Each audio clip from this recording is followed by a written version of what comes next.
All right, all right. Welcome to another edition of Vegas Bad Boys of Podcasting. I'm your host, DJ Impact, and I got all of the bad boys here with me this evening. And we first off want to thank everybody for coming in with us. We are on our Facebook chat as well, so you can leave whatever comments that you have on there, and we will do our best to respond to them during our show. So, with that, we're going to kick off with our three count. Our first topic tonight comes from comicbook.com, and I'm also going to be reading from Ringside News. And comic book titles it Vince McMahon orders WWE talent to stop engaging with outside third parties. Now, this was making a lot of noise on Friday, which actually was a shame because as we were talk later in wrestling talk, I actually thought SmackDown was a pretty good show. So it was amazing how this was really what was the talk that was happening during something that actually was looking pretty good. Of course, that's just my opinion. We'll talk about that, like I say, in our wrestling talk. But yes, Vince McMahon, apparently a letter was sent on Thursday this past week and alleged that performers using outside agencies to push their careers or potentially doing so at the detriment to WWE and their vision. It was, quote, saying some of you are engaged with outside third parties using your name and likeness in ways that are detrimental to our company. It's imperative that these activities be terminated within the next 30 days, okay? And that's by Friday, October 2nd. Okay? Continued violations will result in fines, suspensions, or termination at WWE's discretion.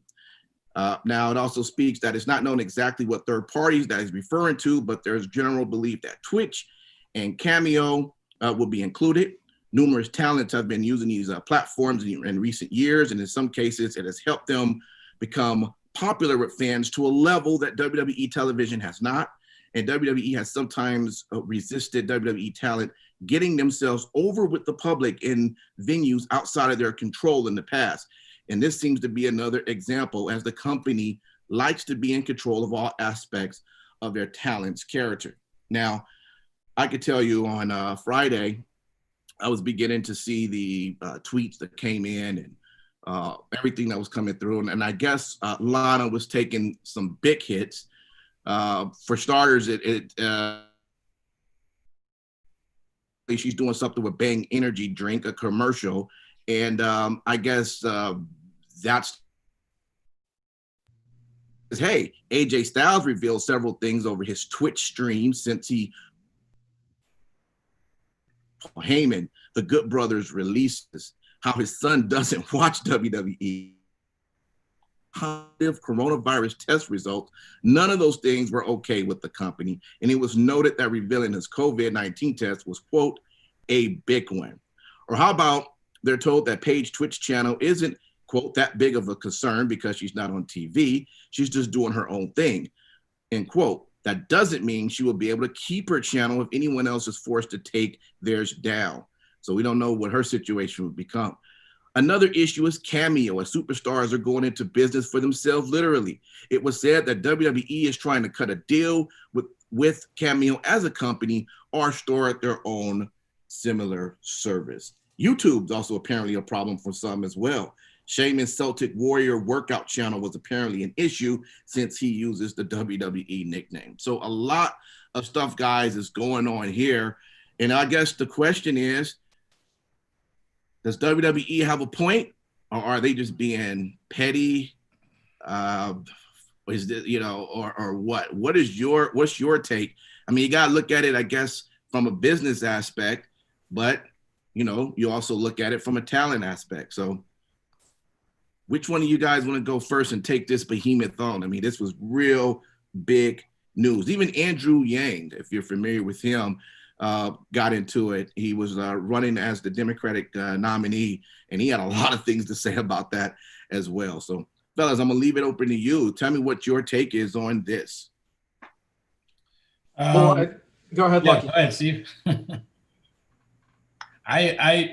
I'm torn because I want wrestlers and talent to make as much money as possible, right? Hmm. Not only that, but it allows them to get over in different avenues that maybe on TV, they're not being used and things like that. You get to see a different side of them. Hmm. But to some degree, they have WWE and Vince McMahon as a valid point that they own the names to these properties and the stuff that I would think that for a lot of this, like a Bang Energy commercial or things like that, you would have to get approval, but maybe not. And so, I think ultimately, this is one that the talent's just going to have to suck up, and it sucks for them because Twitch is very popular. I think AJ should have maybe disclosed that information there? Probably not, but uh, it's a tough one, and you're going to see kind of the shock waves of this one for a while as they begin to get stifled. But I think that it's what it's going to have to be.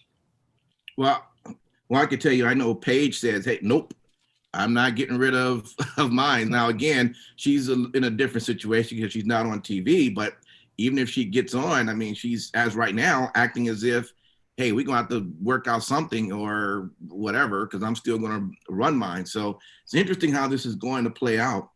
Yeah. I was even wondering, like Xavier with his up, up, down, down, is that going to be affected too? No. Well, Okay, that's yeah, okay, that's I was, something that WWE is invested in too. So I got you. yeah. Okay, Sin City, man. What's your take, man? Yeah, Up Up Down Down is subsidized by WWE. They sell merch, like WWE licensed merch for Up Up Down Down. Ah, okay. So it's one of those things where as much as they want to, try to play it up that it's not a directly funded account or channel, it Mm-hmm. definitely is.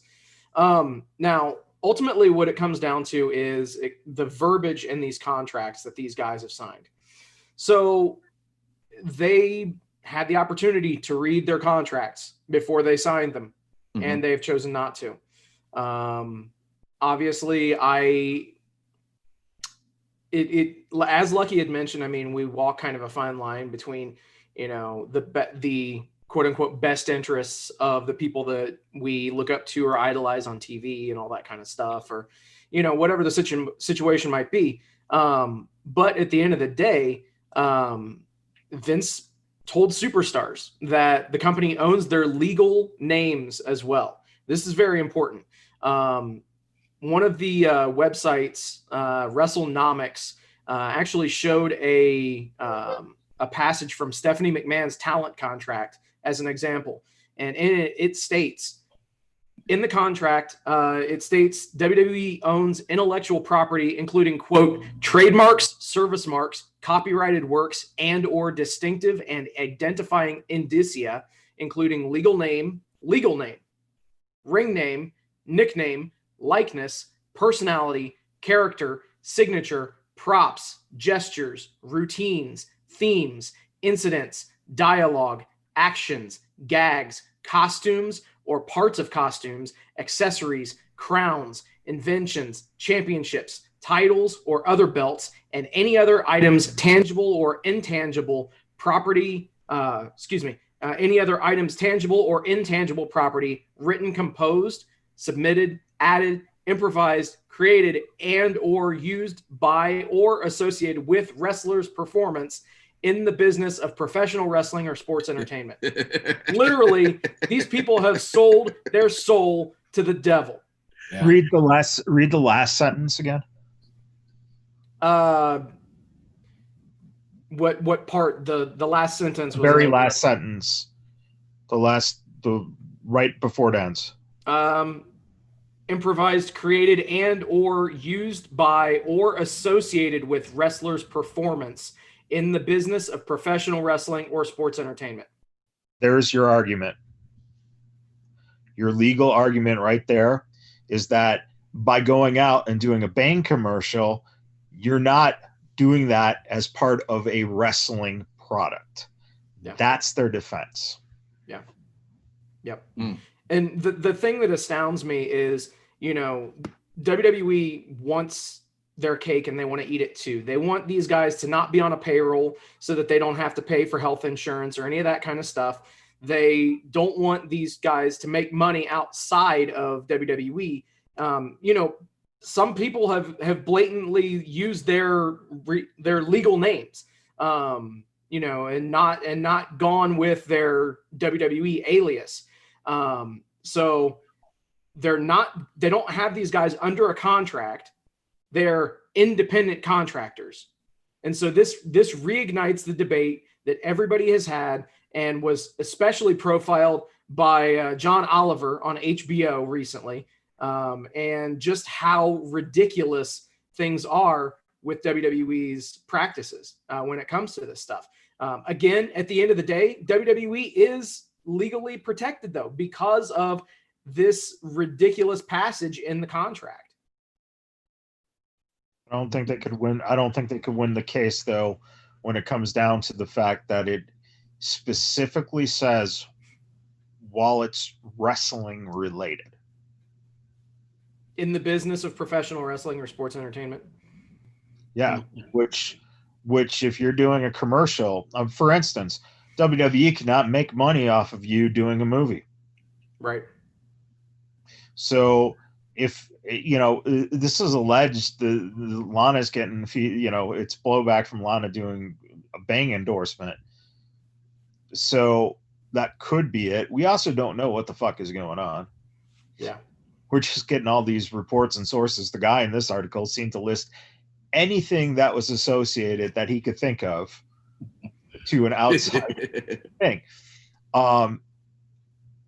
It's going to be, honestly, the wrestlers need to take up legal counsel. Mm-hmm. You know, anyone who is basically given a cease or desist, because the interesting part of this is that they are being threatened with suspension or termination. Or fine or termination. Right. So in that case, then what stops guys who want to get out of their contract from starting a YouTube channel? Yeah, exactly. Right. This is one of the most asinine arguments, because what it comes down to is simply this. Vince is trying to do Cameo, essentially, most likely. So he doesn't want his guys on there because he can't get a portion of it. Mm-hmm. Yep. But it's something he can easily create. Now, unless he starts his own fucking energy drink, what are you going to do? Right. But Cameo, something like that, it's very simple to do. And when you say it in the blanket sense of we're trying to do what Disney does, you know, and, you know, monetize this and that, well, the fact of the matter is that that's all fine and dandy. But the idea of then, see, Disney is not necessarily, you know, when you get contracted by Disney, you're contracted for a movie. That's it. You're done after that movie. You go on. You used to be called a studio system back in the day. So the studio system got broken because of this point, that potentially what was happening is that studios would sign people and then would never really use them to their potential, or demand that they do roles that, you know, could basically kill their career. And in the early 70s, it got fought and the studio system dissolved. What you're dealing with right now is Vince is clinging to the end of what he created, which was a system in which you can't start a union. For as much as everyone wants to say union, the fact of the matter is this: you can't start a union, because if you're doing it under athletes, then you're not protected under the performer aspect. And if you're doing it as a performer, then there's nothing to stop Vince from using the athlete argument. So he took the the best of both worlds and has basically been able to exploit that. On top of that, if you're going to start a union, you need basically majority percentage of wrestlers to go along with it, because everyone would have to be part of that union. So it's Vince trying to milk it. That's the one thing that I don't understand, why people in general just don't understand. And in every aspect in our life, we can change things if everyone just say, we're all going to come together to make this change. So this could be thrown out quickly when all wrestlers like, we ain't showing up for tomorrow's Raw. We're not showing up for Friday's SmackDown. And you can go ahead with the whole suing and threatening and all that. But if no one shows up, you have no show. But then what about the retribution? And everything clears over. I mean, there's a lot of people that ain't on the top that's been fighting for a spot, just fighting just to get noticed. Hell, Yeah. get their foot in Well, and what I'm saying is, this is the reason why this would never work, because someone is always going to be like, well, this is my time to shine. I'm just saying, though, that if everybody were to come together, I don't see how. Because you have to get everyone together. Yeah. So that means from Vince McMahon to Tony Khan to Ring of Honor to every professional wrestling in the United States, including your independents. Now, if they unionize and that becomes a thing that wrestlers are doing, the problem becomes this: an independent organization will not be able to afford the union regulated salaries. Yep. Therefore, what you're going to have is the independents full of guys who will work for nothing and will never join a union. Thus, they can't, or they'll scab and go to WWE. How about just, let's skip the whole union talk and just say, let's just make them go against what they put in their contract. Then you're looking at every single person having been, not only will they be sued, they'll lose the rest of their contract. They won't be able to basically get another job because of the way that the settlements will be worded. Basically, Vince will probably block them for 20 years. Yeah. You can't just walk out on your contract. Yeah.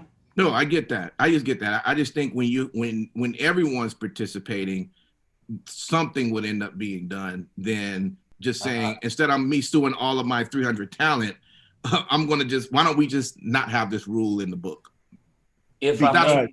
Because they win. Yeah. The talent doesn't win. Vince wins. All those contracts are ironclad. There is not one person on that lawyer staff that will fuck up for that company, because that company is one of the biggest machines in terms of legal. Let me ask you guys this, and I'll let you, Simon Street, get in if you want to jump in on this. And we see a lot of the people are commenting on our live feed, so we appreciate that. We'll throw some of that in as well. Simon Street, one of the things that's said in here is that it said it seemed like also there's a situation where Vince McMahon was pushed by those around him to say, quote, enough is enough. Do you think this was something that Vince really wanted to do? I mean, this has been going on for a while, or people are the investors or board members are going, Vince, we got to stop this. It's in the contract. Why don't we enforce it? We need to be doing something better with our investors here to make them more money. Do you think that is kind of what it came up to, or this was just something Vince McMahon was like, he just thought of it in the middle of the day and said, boom, I'm going to start enforcing it?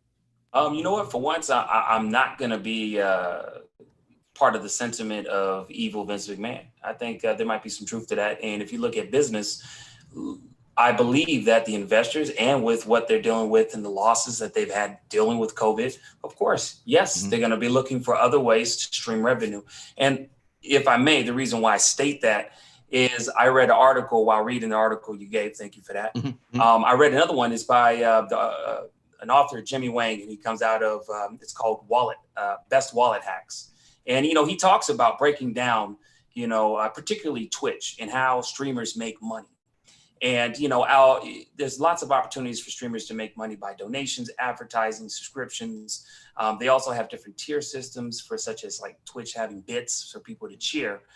I have witnessed, and I know Sin City Steve could probably attest to it, and anybody else who watch stream, a lot of the source of their money comes from donations, from their streamers. So if you realize, let's just say, and we'll use Paige as an example because you mentioned her earlier. Paige is starting to get very successful with her Twitch stream channel. Very successful. And it's not just because of her looks. She knows her stuff. She has the personality for it, and she's very entertaining to watch. The thing is she's using a name that's licensed by WWE. And so part of, even though she has a great personality and her work ethic as a streamer is excellent, she is using something that the WWE built up in a name and using as part of that. Now, this would totally be different if she used her biological name instead of her. And interestingly about that, I heard that she you don't think actually it changed it. Okay. No, it's in the paragraph that I read. Oh, so they sign over the use of their legal name to WWE as well. Well, and then if that's the case, and I'm sorry I missed that part when you said it or even read it. With that being the case, it goes back to exactly what Sin City Steve said. You need to read your contract. We make fun of shows where they talk about a lawyer that didn't read a contract, and but I mean, everybody should read a contract. 17. Exactly. Everybody should read their contract, whether it's a house, a car loan, a loan in general, because those small details. But I'll go back to what Steve said with the example of the contract, and that is the last sentence basically says that you can't do anything in terms of when it's dealing with wrestling related, sports entertainment related. So the argument that a performer will have is, hey, my Twitch is my Twitch. I'm not doing it backstage on your time.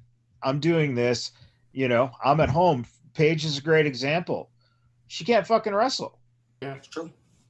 So for her to be threatened, why does she care? Because at this point, threaten me all you want. I can take you to court and say, listen, I'm not an active wrestler. I'm under contract, to you, but you're not utilizing me as a performer. So what am I doing wrong? This is where it's headed. This is where it's headed. It's going to go to court. Someone's going to take it to court.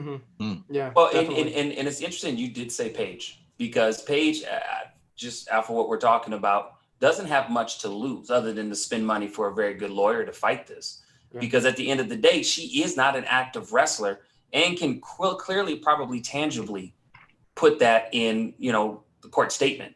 Like, I'm not being used at all. My show that I was on no longer exists. That was on Fox, which I think she was contracted with Fox. I don't know. She was contracted through Fox on that. Okay, yeah. But I'm saying in the general, but I do feel that what may come out, and it's just my opinion, and I'll leave it at there, is I do feel that a lot of definition of how these contracts will be moving forward and how they are worded, and maybe bringing about awareness. Well, no, the contracts from now on will have this inclusion. True. Yeah, can't do these specific things.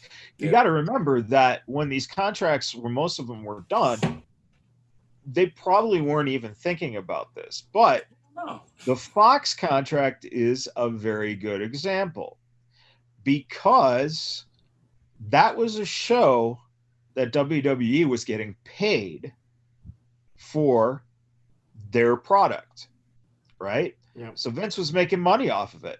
Exactly. But if you think about it, what's the difference? You had Paige and Renee and Booker T. These guys were being contracted by Fox to do a totally separate thing, except for the fact that it was something that Vince came up with and was owned.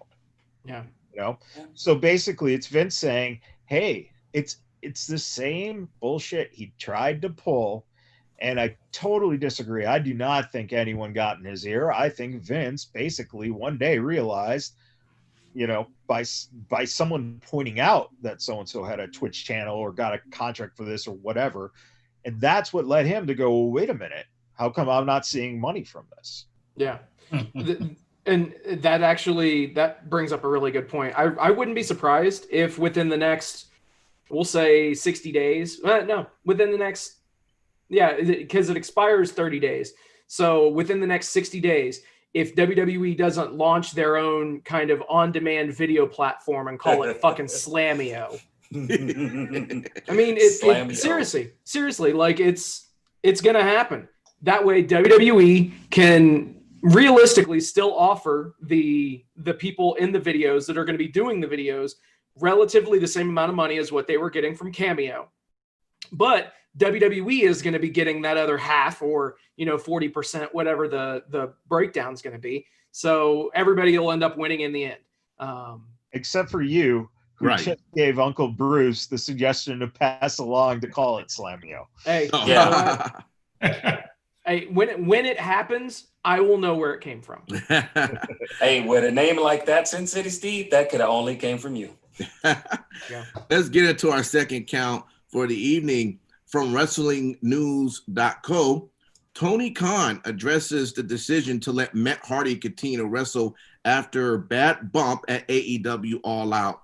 So there's been a lot of backlash towards AEW for allowing Matt Hardy to continue to wrestle in a Broken Rules match at Saturday's All Out pay-per-view, and when it appeared that he was concussed. So, of course, this spot happened when Hardy and Sammy jumped off a raised scissor lift through tables, but Matt missed the tables to the point where the back of his head bounced off the concrete. Now, according to Tony Khan, he had his doctors on the spot. They kept using the name Dr. Sampson, who went out there and did the checks to make sure that that everything was good, because they did stop the match. They stopped the match, heard the bell ring and everything. And from that point, that was, it was kind of confusing what was going on, but we pretty much knew what would happen from that point. But next thing we know, we now see Matt Hardy back at it again. And we're like, okay. And so now we're finding out that he was cleared. And according to Tony Khan, he said that that first off, Dr. Sampson has pulled people from their shows without hesitation before due to blood tests or injury. So he wasn't talked into it from Matt to just let him please continue the match. And he trusted doctors and wouldn't go against the doctor's will. So from that point, Tony was like, hey, if the doctor clears it, he wants to finish it, let him finish it. Now, of course, from the same site, WrestlingNews.co, another title came out that was Ribby Hardy says Matt Hardy still in the hospital, and that is his wife, 1,000% concussion. Okay. She provided an update on her Twitter that says that he is still in the hospital, and despite what was reported earlier, he does have a concussion. She also tweeted that anyone in the eyes could have told you that. And I was actually looking at her Twitter page. Looked like I lost that, but she was going in on quite a few people. I think even Brian Alvarez, I saw her throw a shot at as well. I was like, oh, okay. Oh, here it is right here. Yeah, Brian Alvarez has said was told Matt Hardy was doing a lot better today. And then she responded, funny, neither I nor Matt have spoken with you. Okay. Guys, what's your take on this whole thing? I mean, we know how concussions, they happen, and we always hope that, during these matches, when something seriously is really happening, that if something needs to be stopped, that it should be stopped. And at the same time, we do understand that there are doctors and on site, and I guess they're doing the best they can within the moment and within the time frame. But was this a smart move to still let Matt Hardy finish this match despite Dr. Sampson saying it's okay, and from what we're hearing that his wife's saying right now? Who want to take that on first? I'll go first. I watched it yesterday and watching it again to see how discombobulated he was when he was holding Sammy and then he tumbled to the ground. I think a lot of it went into a lot of the decision probably went into, Matt Hardy had done these matches and done falls and done all this stuff. So they gave the respect to the performer to continue, but there's no way, shape, or form this match should have continued. It should have been stopped. He should have been checked out, and it wasn't a good look. And I think the match actually was stopped earlier. When Sammy went through the box, I think that match got stopped earlier. And the fact that he went up on the pole there too. I mean, this was just all bad. Mm-hmm. Yeah, I mean, it looked tough. What would you say about this, Sin City? Yeah, I mean, it's really a difficult situation. I mean, I think that this is going to be something that Tony will probably be second guessing himself on. I know that a lot of people have given Vince a lot of shit over the years whenever, certain things have happened. The first thing that comes to mind is keeping the pay-per-view going after Owen Hart fell to his death. Mm-hmm. And, a lot of people have second guessed his theory of the show must go on. So if we apply, similar pretext, and I'm not in any way, shape, or form putting those two things on 100% level playing field, but realistically speaking, in both instances, I personally believe that the show or in Owen's case, the whole show should have ended. With the Matt Hardy thing, they should have just stopped the match, found a way to book themselves out of it somehow. And realistically, I mean, if you wanted, one of the stipulations that they kind of backed themselves into the corner on was if Matt Hardy loses, then he is done in AEW.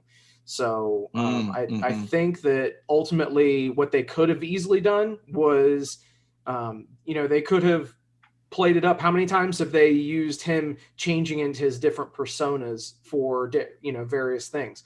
Mm-hmm. Okay, cool. Well, he takes a bad bump and it makes, honestly, Sammy ends up getting a little bit of a rub off of it as well. And you could also then spiral that out into Matt, either launching a new personality or going back to one of his other personalities for the remainder of his time in AEW. Yeah. I mean, it's pretty straightforward. You can book yourself out of it. Yeah. Simon Street, it was pretty brutal watching that when that happened. What was your take when you saw that, this match is actually going to continue? You know what? To be honest with you, I was surprised. Normally, I usually, with a smirk, say I wasn't surprised. These people are just off the wall crazy. But I was a little bit surprised. I was kind of expecting, a change. But I mean, it is what it is. I mean, it's not cool to hear about it and see that. You know what I mean? I mean, it's just, I now wonder with the tweets that his wife sent out, what's the whole story? And what do you mean? What's the whole story? It's 1,000% a concussion. Well, I'm talking about what's the story down the road is what I mean. What's this decision process going to be? Because at the end of the day, is this the way you're going to start making decisions as a company? I'm just wondering. Or was this like a one-off? You just decided to make a decision. It is what it is. I don't know. They've already showed that they're fucking hypocritical in their own decisions. Because back when Cody was fucking stuck like a stuck pig and bled all over, Tony Khan specifically said, "You will never see this on TV again." He did say that.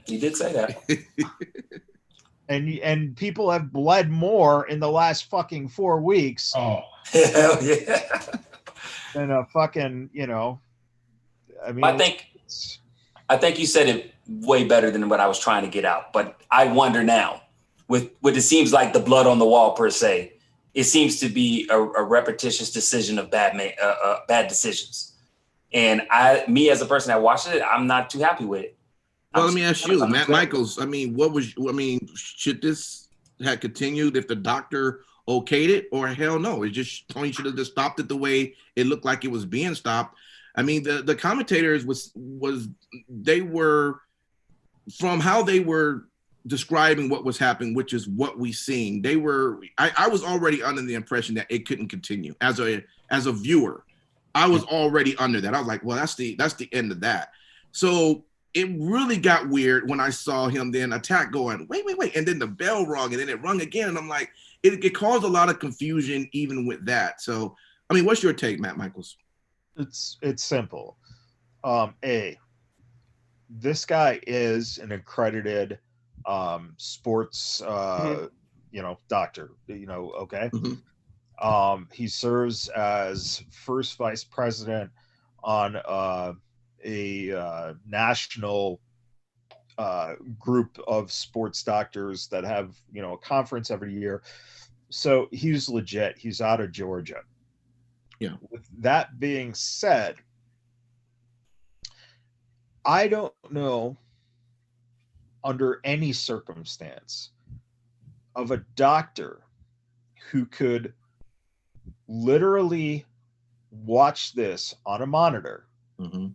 and in good conscience allow a person to go back out there.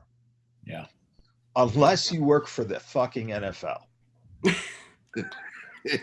Yeah. Right. Yeah. Because it comes down in the NFL, it's all about fucking money, right? So this proves to me that for anyone who wants to say otherwise, AEW is about one thing. It's money. It's not about you fans. It's about how much money they can make off of you fans. Mm. All right? Because Matt Hardy's health did not matter at that point. And they did this, all right, on top of Matt Sydal almost fucking killing himself in the ring. Right. Yep. Yeah. Yep. So this came after that spot. And Matt's Sydal's was, it was through the, actual ring work. It's the danger you take in the profession. When you're talking about this was a fucking stunt. Mm-hmm.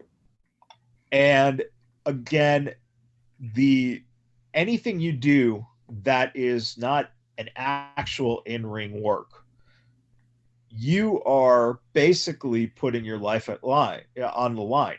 So if Matt Hardy was willing to do that spot when him and Sammy were talking about the match going over with the agent, then that was, as Rebby actually said, Matt's dumb ass for actually doing the fucking. Exactly. Right. Yeah. And then it was his dumb ass for saying that he wants to continue. Right. Because he's not going to say, you know what, I'm not going to go back out there. Yeah. Yeah. Got it out. Yeah.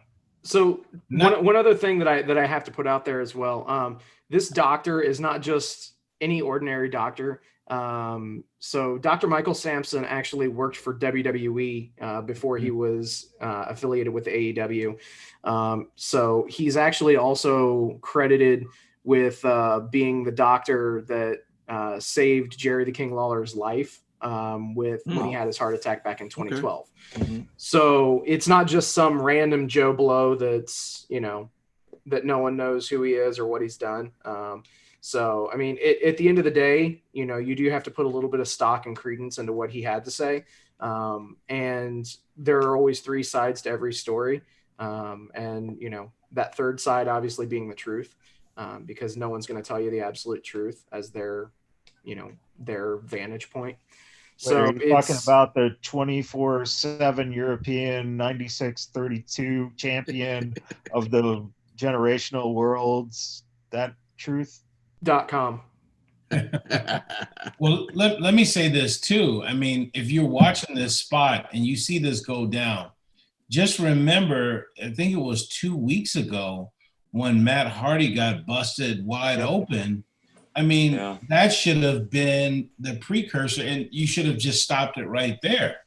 I mean, there was no reason for that to continue. These two guys have been cursed because if you'll remember the next week, Sammy had that hellacious head wound. from the Yeah. table. So yeah, I mean, Hey, both well, guys have gotten Kirsten, each other they're really going good to- with this. I mean, whatever. Yeah, either cursed or going too hard, trying to sell it as best as possible. And it just, No, yeah. no, got out of control. yeah, that's. I mean, they're not trying to sell. The thing is that when you put yourself in that position, you are taking a risk. It's as simple as that. Matt just was not able, in terms of the way the trajectory went, to stop himself from his head just hitting back like that. Yeah. So there was nothing to break, essentially, because they were off just a little bit, there was nothing to break that fall. And that's the danger when you do shit like this. The truth of the matter is that even though the doctor checks you out and says, hey, he's past the concussion protocols, at the same time, someone, whether it been Tony Khan, whether it been the doctor himself, or whether it been, whoever was running the actual show, whoever was at Gorilla or fucking, someone needed to be the adult and say, no, no, you can't go back out there. That's that. And we can, guys, here's the thing. We can pick this up fucking on Wednesday. That's the problem. Yeah. The problem is that you can do this another day as long as you lose another day to do it. That's the problem. Yeah. Yeah. Okay.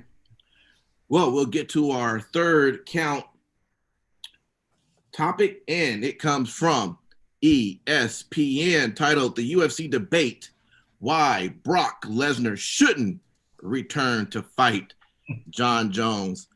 Now, it speaks about that UFC President Dana White said Tuesday night that a fight against Brock Lesnar will be a good way to introduce Jon Jones to the heavyweight division. Now, Lesnar is 43, and he hasn't fought in UFC since July 29, when a lackluster win over Mark Hunt was declared a no contest because of a failed drug test. On the other hand, there isn't a bigger name Jones could face in his heavyweight debut than Lesnar, including champion Stipe Miocic, and Jones already indicated on social media he's all for it. So we got a chance to look at the story, all of us. The ESPN reporters, Brett Okamoto and Mark Raimondi, have opposing viewpoints on a possible Lesnar return to the UFC. And they made their cases. We all kind of read through their cases. And then what we're going to do is make our case and think and say, based on what we read, who we side with in this, should Lesnar return to fight Jon Jones? Or better yet, or also included, should he come back to UFC? We all know how this usually works when his contract is up.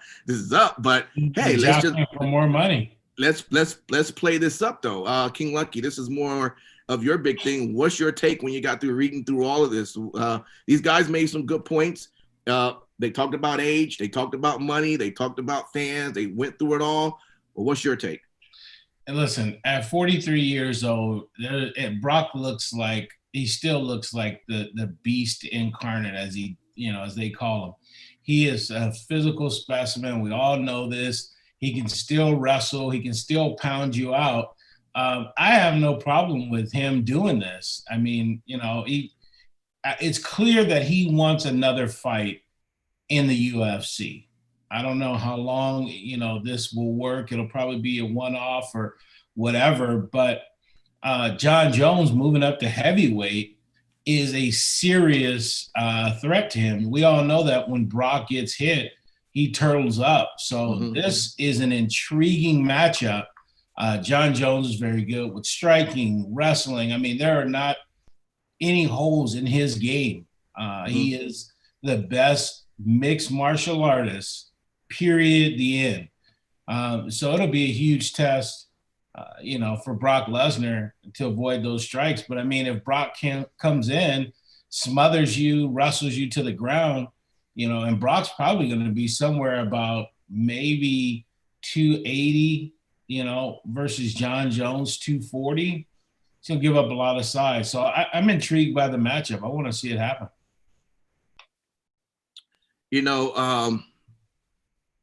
One of the in the interview, Mark was telling Brett, look, I don't get your perspective, because the Lesnar versus Hunt was not the most exciting fight I've ever seen.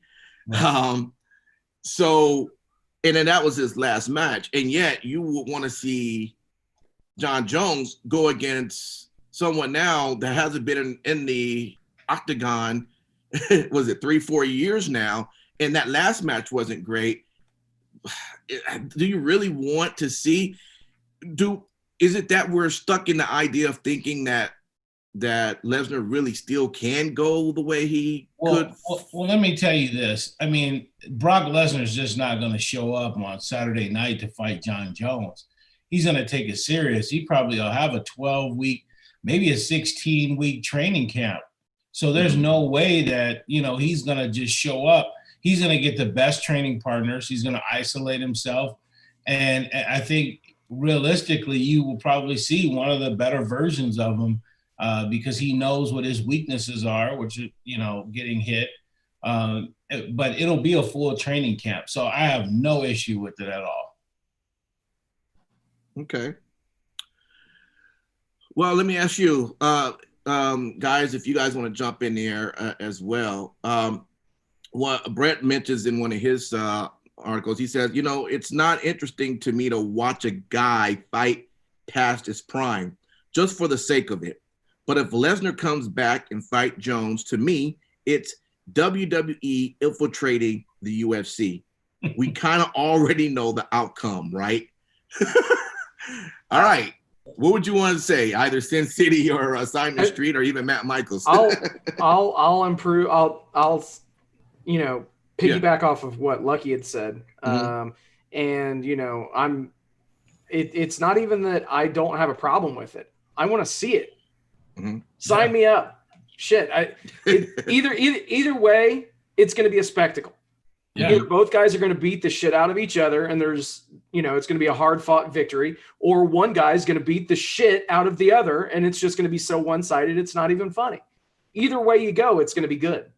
Yeah, you don't know what's going to happen. The unpredictability of it all makes for box office, and there will be a lot of people. One of the things that you think about during this pandemic, the UFC and the WWE have been able to get more exposure. So think about all the people that have been at home watching them, and you see Brock Lesnar versus John Jones in a crossover. That's going to do huge numbers. Huge. It was as Brett and Mark was summing up their interview. Mark ended saying, "Hey, I couldn't have said it better myself. And you say you don't know anything about pro wrestling. What you said is pro wrestling 101. Know why? Because MMA and pro wrestling have the same business model. Yes. So want to cover WrestleMania with me next year?" Yeah. 100%. What did you guys take, if you have any, on this, Simon Street and Matt Michaels, on the return of Brock Lesnar to UFC, and not only that, fight John Jones for the heavyweight title? I don't have much to somewhat say, but I will say this one statement. Sure. If John Jones can't get it done with Brock Lesnar, you might want to just not go where you're going in the direction of heavyweight. Just gonna put it out there. Not saying that Brock Lesnar is an easy pick, but I'm saying you have probably a higher percentage chance than you did with Brock Lesnar in 2016, which was the last time he was in the octagon. So that's just my little 2-bit. Yeah. But it's money. I'll watch it. All right, Matt, I'll give you the last word. Here's an easier question for you. Do you even think that the Brock's don't even want to do this with UFC, or he's just pretty much, saying, "Hey, I'm just raising up that price to come back to WWE"? If he gets enough zeros, he'll do it. I mean, it's simple as that. Sure. 2 factors. One, Brett Akimoto is roughly around 29 years old. I want him at 43 to tell us how old 43 actually is. fucking ignorant. And then the next thing is that, you know, for all this talk about how that last fight was boring, or how, you know, I'd hate to see this, or I want to see this, whatever. Let's go to one straight up factor. Okay. And that was Brock gassed. He juiced. So, you know, the fact of the matter is that if he's going to fight in the UFC, he's going to have to take a steroid test. And can't pass that test, then what's the point of this? If he's going to get retroactively busted for it again, Dana will never do business with him again.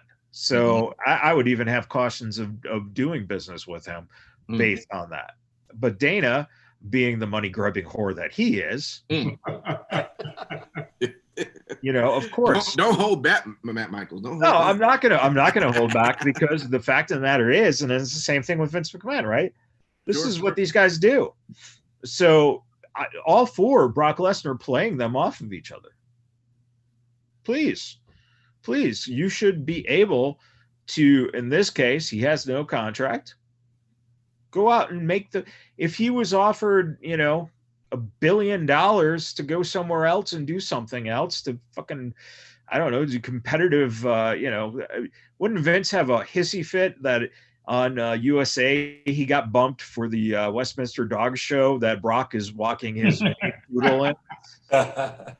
You know, so I do what you need to do to make your money and to keep your, you know, your family afloat. And the other thing too is that Brock's kids are getting to the age where they're going to be, you know, they're pretty much almost on their own now, making their own money. So, you know, it's honestly, I'm kind of pissed you made me read that whole fucking article, which was just two guys, just like, one guy says, yeah, I want to see it. The other guy says no. I mean, okay. Hey, it's a debate. And they went on and on and on and on. It was a great, nice debate, which is what I'm hoping to get out of you guys, maybe in wrestling talk. You know, how about that? Man, a nice debate. And not everybody agreeing, because if you would have read that one, Michaels, where Brett was saying one thing and then what's the name? Mark was saying the same thing. You'd be like, "What the hell?" Names. You just totally phased them out after the second paragraph, because that's all. It was, dude. It was torture to read. And here's the thing too. I'm all for a good debate. You know what's really good about debates? When you can actually hear them or see them.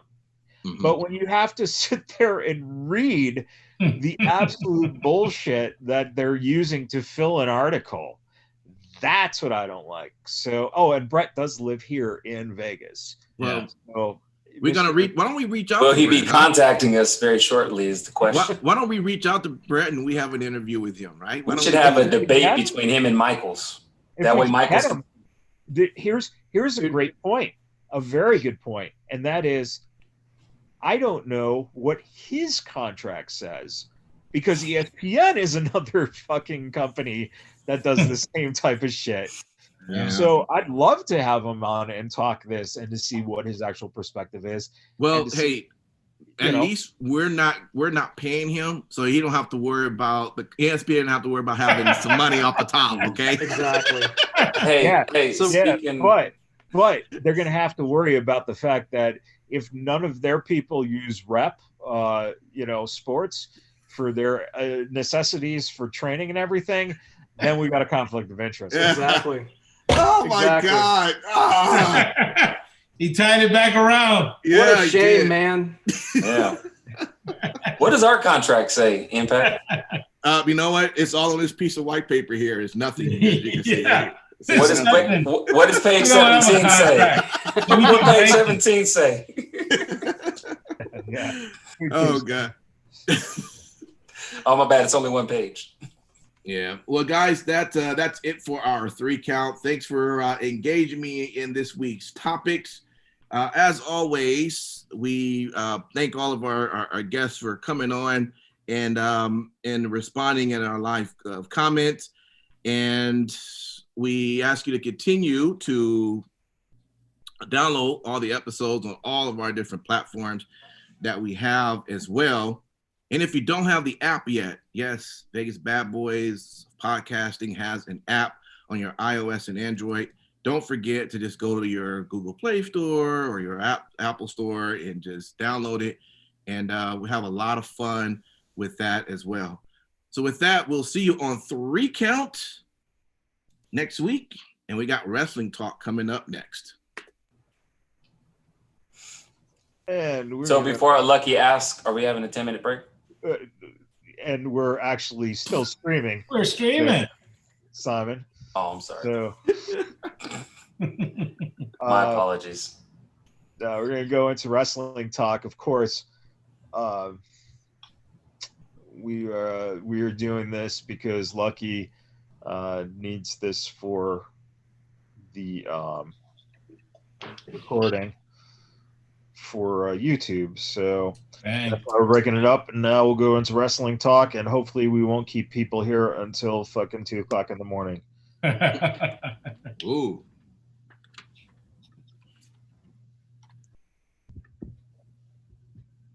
All right, DJ, whenever you're ready. All right. I'll be ready in 15. See, the reason DJ is able to transition so well is he actually sits on the toilet while he does the whole show. You just had to tell him my trick, right? Oh man. You know, that makes everything crystal clear. Everything makes perfect sense now. The only thing I he's don't want wearing, it to be clear. the only thing he's wearing underneath what you see are fuzzy white slippers. Oh my God, here we go with that again. Which they may actually be a little brown.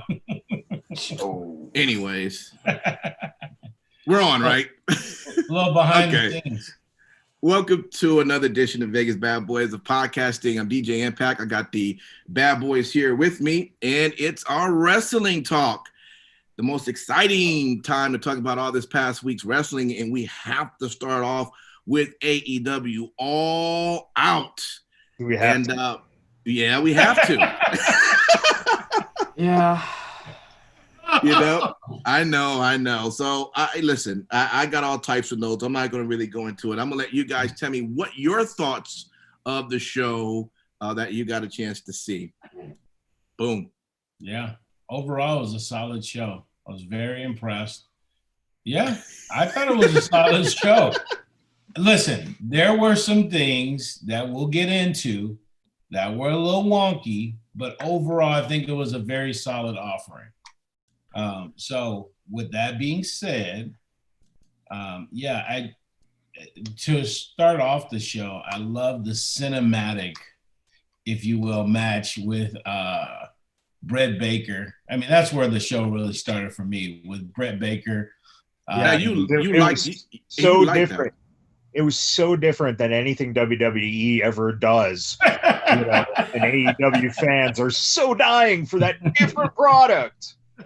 Nurse. Can I just point out one thing that I did not like about that? Yeah. Why was old girl only wearing top of a scrub? You're supposed to wear the whole damn thing. Why are you only wearing just the top? Just putting it out there. Right. Well, you know what? I was happy to see Britt Baker back. I think that in the very near future, she'll be challenging for Sheeta's title. I just love the stuff that they do with her. So that was a very good, a high point for me. Steve, what did you think about that match? Yeah. About the Sheeta match? No, the Brit. Britt Baker. Sorry. Edible's kicking in. Yeah, something like that. No, honestly, it was okay. Nothing really stood out for me with that match. I think that the entire show, you said that it was a solid show, Lucky. I have no problems going out there and saying that this was the worst pay-per-view that AEW's put out. Yikes! Wow. Full stop. Can I also disagree? not disagree, but agree. But add this. It's kind of like when you know someone is capable of performing great, Yes. maybe within some kind of thing, and all of a sudden you just get really sloppy and like you threw stuff together. That's what I kind of felt like. I was a little let down. You didn't watch it, did you? I was a little let down, and I did watch it. Actually, I watched it today. I didn't watch it yesterday. I watched it today. Wow. I was a little let down. The first half, which is absolute garbage, and the second half was a little bit better. I guess best match for me would have probably been the tag team championship match. Yes. That was it. That was Decent. Decent. That was the best match on the show. Thank you. It went too long. It went too long, but it did go long. Yeah. But they performed at their best level through the entire match, and that was what I appreciated. Well, I'm happy for the Omega turn, if you want to call it that. It was a great match, but they botched the ending of the match. Yeah, with the move that they had. Is that what you're talking about? When FT spike pile driver? Well, yeah, that too. But okay, yeah. Ending after everything was all said and done. You know, wait. Now tell us how King Booker would do it. And I don't mean the real King Booker.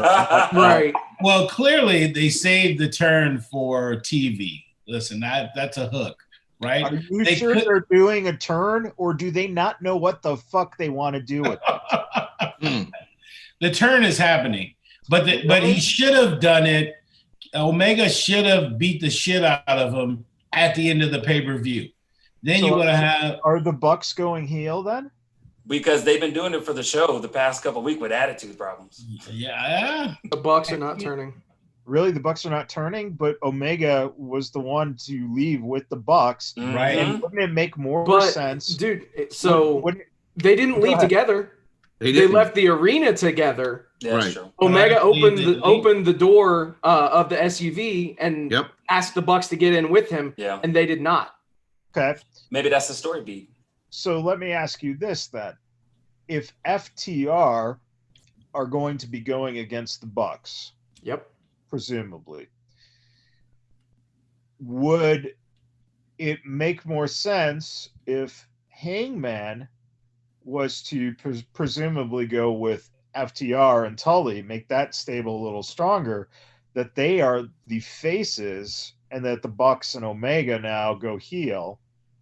And so now you have where you could run 3-on-3s, and do, the tag team match and then the singles match as well. Well, FTR did leave him a beer at the end of the match. Well, what Matt's saying makes perfect sense. Well, that's what I'm saying. Yeah. Yeah. I think you can already see where it's heading. I think the Bucks, this is a perfect time to do it too.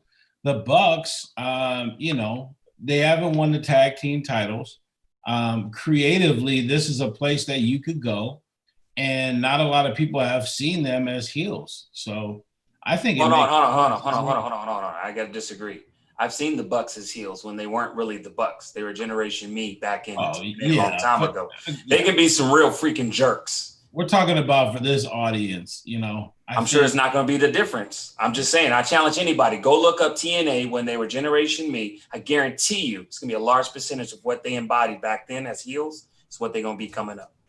And they were good. I enjoyed them.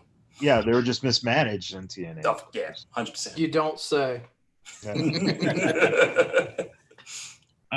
Lance Archer wins the casino buy-in. Yep. So that was pretty epic. And according to JR, and he was dominant. That casino JR was so off on this show. Yes. He was. It was so bad. What is JR on nowadays? It's what medication is he on? And obviously, did you guys hear the fucking line about the Anna Jay wardrobe malfunction? No, that was what lit wrestling Twitter on fire. Yeah, really? I guess JR had thrown out the line, "Oh, I hope Anna Jay had a wardrobe malfunction," or something stupid to that nature. And what the fuck? How tone deaf do you have to be, especially in this climate with everything going on in this business. It wouldn't surprise me, dude. Oh, Wouldn't there's surprise no me. doubt.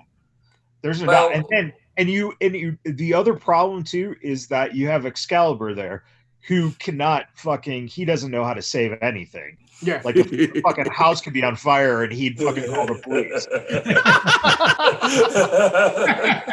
Right. And not get out. Oh my God. You know what? You guys are gonna rag on me for this, and that's fine because earlier I did say I didn't like the pay-per-view that much. I was a little let down. There was one match that I did enjoy, and that was Thunder Rose versus Kushida. So I really enjoyed it. And the only reason why I will say that I did enjoy is because you had two people who rep their styles and have distinct styles. And I enjoyed seeing the matchup. I enjoyed the work that both of those did together, and it was fun to watch. So you guys can rag on me because I'm going back and flip-flopping a little bit of what I said earlier, but I really enjoyed that. How are match. you flip-flopping? Well, Yeah. because I was You're kind of allowed to forsaking. like things on a show that sucks. Okay. I'm just saying, like, Yeah.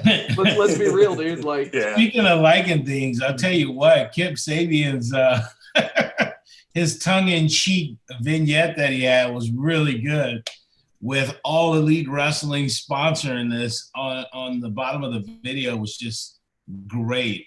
Just a way to slap WWE, right off the bat. Yeah, I'm sure that slapping them with a fucking shitty pay-per-view was exactly the way to go. Now, this is, I think that this is, to me, very telling because the headline from CBS's site for the review on this by Brent Brookhouse, 2020 AEW All Out results, recap grades, title matches stand out amid largely disappointing effort. And the headline under that, throughout a night of mishaps, a trio of solid title matches managed to somewhat save AEW's worst pay-per-view to date. yep. See, but why are you surprised, Lucky? It was not a good pay-per-view. And here's what bugs me. You're sitting there going, hoo, hoo, hoo, hoo, hoo. None of us paid for that pay-per-view. Okay? I want to be honest. And for anyone out there who bitches about the WWE, oh, that pay-per-view sucked. Oh, they don't know how to do what they're doing. You know what I pay? $9.99 a month for a fucking pay-per-view. And in this case, this past month, multiple, as well as all the other fucking programming on there. The AEW pay-per-view, you're being asked to pay a premium price. So that's the angle that I'm looking at it from. Not as, oh, this was a good pay-per-view, blah, blah, blah. The fact of the matter is if I had to pay for it, I would be pissed. And Steve, I think, pretty much agree that if you saw this and you paid fucking $40 to $60 for this pay-per-view, you'd be like, I wish I had another fucking edible right now. Hashtag refund. Oh, Straight up.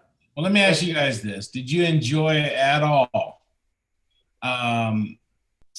Jericho and Orange Cassidy. I thought it was a fun match. Yeah. I thought it was a fun match. It wasn't like, 7-star classic. I mean, it was what it was. Again, it's good, edible fun. I will say with that match, I wasn't a big fan of the match because conceptually I thought it was the dumbest shit ever, but I liked the way they set up the ring. Yeah. So I don't know if they're ever going to do like a shit, throw someone in shit or dog food or whatever they do. I would like to see that ring set up. It wouldn't be real shit. It would be like dog food or something. But what about the main event, Mox and MJF? That was a good match. Good match. It was a good match. It wasn't it.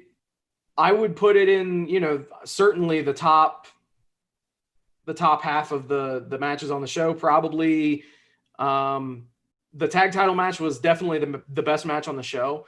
I would say that match was solid number 2. Between that and the Thunder Rosa and Sheeta match, which Simon talked about a lot about that match, but that was a really, really good standout match. And I think that Thunder Rosa really did well to get herself over to the AEW audience. But yeah, it wasn't MJF's time to take the title, and it obviously he got his first singles loss, but he ended up being protected because he lost due to the illegal move because the referee's back was turned. So I mean, it's all good. Mox retains the title. MJF gets beat by the illegal move, so he really doesn't lose a whole lot as far as standing wise. So I mean, it's good. Just it will just be you have to see where they go next, right? Because if they keep it, so that's the problem too. If they keep the feud going too long, then you run out of those outs. But if you don't continue a little bit into it, then like you lose that MJF. Like he should be fucking coming full force, furious with lawsuits and everything against Mox. Exactly. Yeah, and that's kind of why I had mentioned, like, he came out of that protected because he lost to that particular move. So they had quote unquote booked themselves into a corner, possibly with that match, but they booked themselves out of that corner by working it perfectly. So everything's good. No one got buried because of that match, and actually both guys got a bit of a rub as a result. Well, but once again, really quick, we had another guy bleed like a stuck pig. Yeah. So the violence that they're selling is definitely something they won't admit they're selling, but they're doing it. Right. And I just wish they would, honestly. Yeah, just come out. Just admit it. Fuck it. Yeah. Can they make their next pay-per-view? I know they probably already named all of them. Can it be AEW, paid for in blood? That'd be something cool like that. They tried to do Blood and Guts a while back. Yeah, that is true. So I mean, it wouldn't surprise me if that is a legitimate, like, a rotational pay-per-view title. Well, shit, we know the blood is going to be there. I mean, that's in rotation right now. I was just going to give a shout out to the AW security. Good job on blocking Moxley. I don't know what that was. I just know when I saw that, I was like, oh, I mean, and then I actually got a chance to see a different camera angle. And yeah, they took him down and, took a couple of leg kicks, but that's a whole other story. But a good job on the security. I thought they did a good job, It looked more like real security. Imagine that.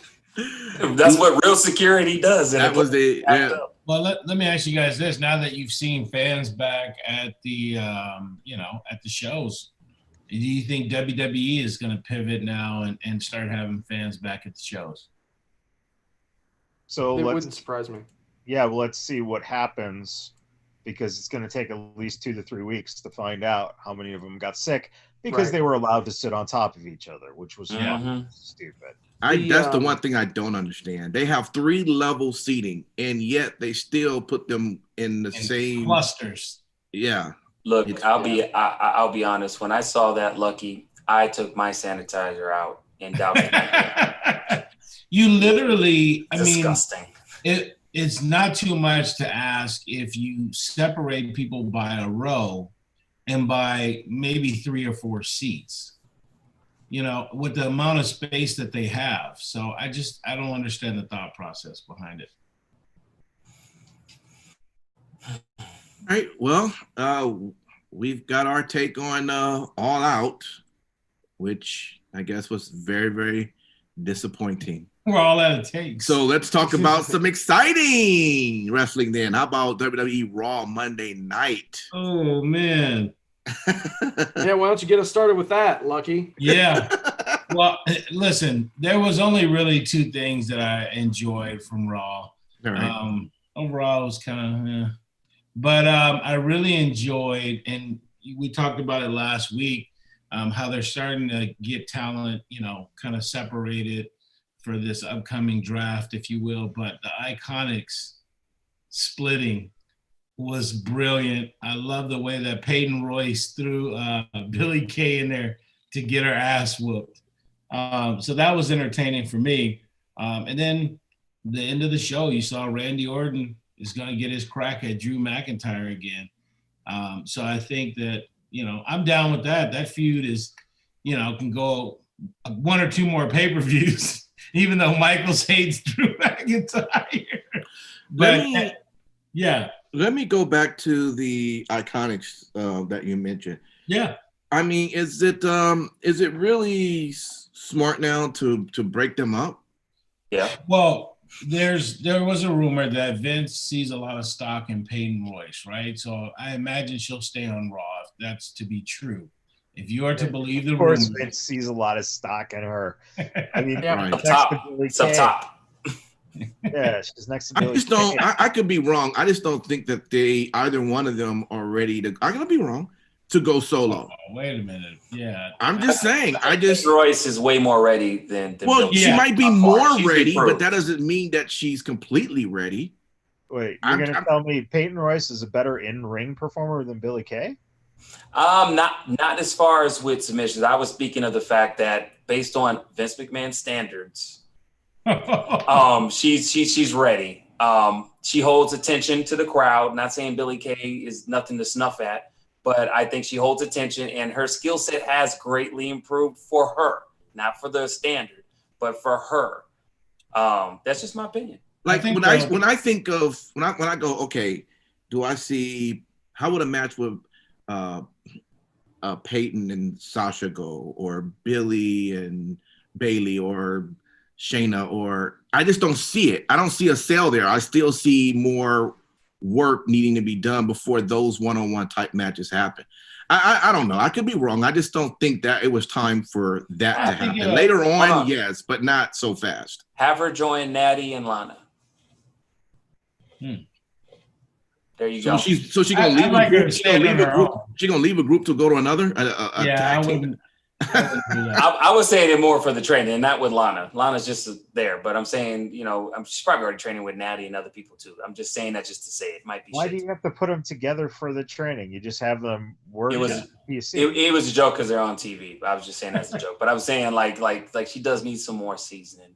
But I would say it makes sense why they're splitting them up. I know a lot of people. Steve, you broke Steve. Look at him, that poor guy. But I will say this, and then I'm done with it. I think that a lot of people are upset because, WWE is breaking up a lot of teams that were already presented as cohesive units. Okay, so there is that point to say, why are you breaking up teams who actually are actual tag teams? But I do say with the Iconics, I felt like they were great for their promos and stuff like that. But I do feel like a little bit what Impact was saying, they did need a little bit more sauce. I felt like they had a manager type of situation. It could have been a little bit better, but not much of an improvement. Hey, don't give me nasty looks. No, but why would they need a manager? Because they already have the mic. Or an enforcer. My apologies. How about an enforcer then? No enforcer? Okay. I think it's time to let them see what they can do on their own. Yeah. They'll get seasoning with being in the ring with people like Natty or other wrestlers, and they'll learn. I think it's important for their character development. They can already talk. So now it's just time to, match the skill set with the mic skills. But maybe Peyton Royce will join the Hurt business. She's missing one big thing. The biggest thing to come out of Raw is the fact that Rey Mysterio not only lost his eye a few months ago, but now lost his arm. Jesus Christ. So Lucky, every fucking time you ever say anything about Rey and they don't use him right, blah blah blah, fuck off. Because this is all Rey has been for fucking years now, is one fucking injury after the next. Yeah. Rey McBroken. In fact, I'm kind of sorry he signed that contract, because it would have been great to see him go to AEW and then immediately blow out. First match, and he's you gone. Fucking would say that shit. So real quick, I think the just to circle back to the Iconics thing, I think that we are starting to see them breaking up more teams and more alliances, Simon, because we're getting closer and closer to the Superstar Shakeup or the draft or whatever they would want to call it this year. And there's a very real possibility that they're not just splitting up those teams, but they're actually going to be sending certain people to one show and certain people to another show. So that, I mean, it's just the cleanest way of doing it. And, you know, that way they can always revisit it if need be down the road. So I prefer to see Billie Kay go to SmackDown if that's the case. Yeah, 100%. I think she's going to SmackDown. Okay. They Retribution showed up. Man, fuck this Who? shit. So tired of fucking Retribution. And now rumor has it that they're only going to be on Raw. So what the fuck? You know, it's going nowhere fast. You What's don't funny- change.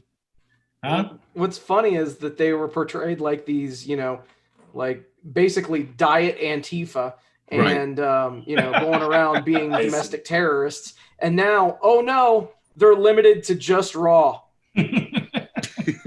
We're only gonna let them fuck with Raw. We're not gonna let them fuck with SmackDown or NXT. Just wait. If there's another protest rally that breaks out in violence within the next 4 to 6 weeks, they'll be on all the shows again. Of course, that's you. Well, in that case, they're coming. Michaels, you and I are about as polar opposite on that spectrum as possible. But at the end of the day, we see exactly the way that other people view the exact same things. So, yeah. Yeah. Also, there was Raw Underground. We got a chance to see Titus O'Neil back, and he went against Riddick Moss. You shaking your head there, King Lucky. You wasn't feeling that? Man, that motherfucker is built like a fucking tank and just got fucking weaseled out, dude. All right. Time out, King Lucky. I hear what you're saying, but if you get kicked in the nuts, wouldn't you go down? We've seen Brock Lesnar's nuts hit a corner of an announce table and go down. We saw Titus O'Neil go down running to a fucking ring. Right. Don't surprise me. Yeah. And you also got a chance to see Jessamine Duke versus Avery. Yeah. So you got a chance to see a match there. All I want to know is shout out to whoever that security guard is outside of Raw Underground. That is a big dude right there. That's the same dude that was part of Tozawa's crew. The Ninja Squad. Yeah. Listen, listen. If we get famous, we're gonna hire that dude. And you gonna pay for it, right? You gonna pay for it for our security. Hold on, time out. You gonna pay for it? You can't work a third party. You're right. I'm sorry about that. Damn. He can't even have a second job. Oh man. All right. And then also too, if you ain't got catering for the Vegas Bad Boys of podcasting, who's gonna feed his ass? Big boy. He's a big boy. Absolutely. Yeah. All right. Impact Wrestling. Let's jump over to that. I guess I'll jump in there. Please, let's hear it. So, it started off with a match just between Sami Callihan and RVD. That match, and just a regular match. You sound excited about it. Yeah, it was all right. But Wrestle House, this is pretty interesting. First off, Swinger had lost to Crazy Steve last week, and the rules were that if he lost, he had to dress up like Crazy Steve. So we got a chance to see what Swinger looks like in face paint. Well, I see why he wears the glasses, Daddy. So yes, that was pretty interesting. They finally was settling this whole thing with Bravo. Bravo's the manager for Taya, but he also has this love affair with Rosemary. So this is part of the whole reason why Wrestle House started in the first place. I know we never really talked about how it even got started, but Rosemary, with her powers, put her and a bunch of people in this house to get Bravo to come to her, to realize that she is somebody he wants. That's what this whole thing's been this entire time. So anyway, they end up having a match between Rosemary and Taya outside, and Bravo was the referee for that particular match. And, and Taya did win that match. So overall, as Rosemary was like, look, apparently I'm just not going to get Bravo. This is just not going to happen. I'm done with it. What does Bravo do? He proposes to her in the ring. It says, hey, I can be a manager for Taya and you can still be my love. And because they all accepted that, they ended up saying, okay, let's get out of the Wrestle House and back into the Impact Zone. Don't shake your head. I don't want to see no smirks. All right. This was great stuff. So needless to say, Wrestle House is no more because now they're back in the Impact Zone. Thank you for whoever was listening to the show. Yeah. Which Quarantine house is over, huh? Yeah. What was interesting about that whole thing, now keep that in mind, Deonna Purrazzo was decided she was going to have a black tie party in the ring for her celebration of being the women's champion. And while the other talent that never made it to Wrestle House, who actually were there, they surrounded the ring and eventually Jordan Grace came out to have a few words against Deonna to break up this little party affair. First off, who shockingly comes back? Tenille Dashwood. Tenille, yes, she's back. And she has some words for Deonna, which of course Deonna's pissed off because now this whole black tie party that she was having in the ring is now ruined. But it also, at the same time, who appeared in the ring? The whole crew of Wrestle House. They just magically appeared back in the ring. So that just messed up the entire black tie affair. So now you have the entire pretty much talent all in the outside of the ring. Pretty cool how they did it. I thought it was all that was pretty entertaining. But yes, we do have Tenille back in the into wrestling at Impact Wrestling again. Outside of that, they were running a Reno Scum versus Rhino. That was an interesting match right there. There was a cameraman eventually got into the ring and ended up taking down Reno Scum. And then what do you know? That cameraman was Heath. So Heath helped Rhino win that because it was a 2-on-1 match there, and of course that sent Scott D'Amore and his security out. Hold on, give me just a quick second. I've been having some crazy issues with this podcast, so just give me a quick second. Get this back in. Oh man, I think it's because it's the weekend. It's Labor Day weekend. Here it is. How many people have to go to work tomorrow? Not it. All right, here it is. No, that's it? Okay. Yeah, I'll be All right, hold up. You'll be at work? Yep. Sorry, brother. It's all good. Shit happens. Especially if you're Moose.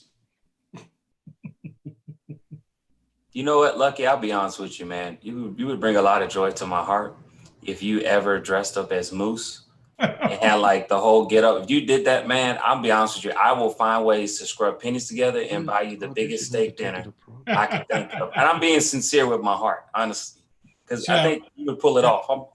Should I wear the headband too? Yes, wear the headband. Moose. You do that. I'm gonna put some money together and get you a proper steak dinner. You know, the kind with the big ass Flintstone steak with the big, what is that called? Tomahawk Sizzler, yeah, right? Tomahawk steak. Tomahawk steak. No, tomahawk. Tomahawk. Tomahawk. You get the tomahawk steak, I'm gonna get the filet McNabb. Maybe that's what they call it at old. And we're gonna go to the moon. That's what we're gonna do. First thing that you need to be doing is getting your Cody suit ready.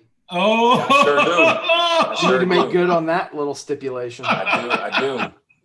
With And the I neck tattoo, you gotta get the neck get not the the real tattoo. neck tattoo, the fake neck tattoo. Yeah. Let me place an order. And I tell you what, I might even have a brandy to go with it.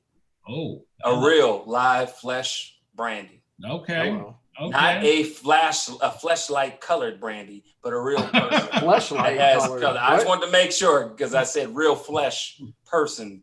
Apparently, we're Everybody get sponsored by confused. Adam and Eve now. Apparently. Probably. Oh man.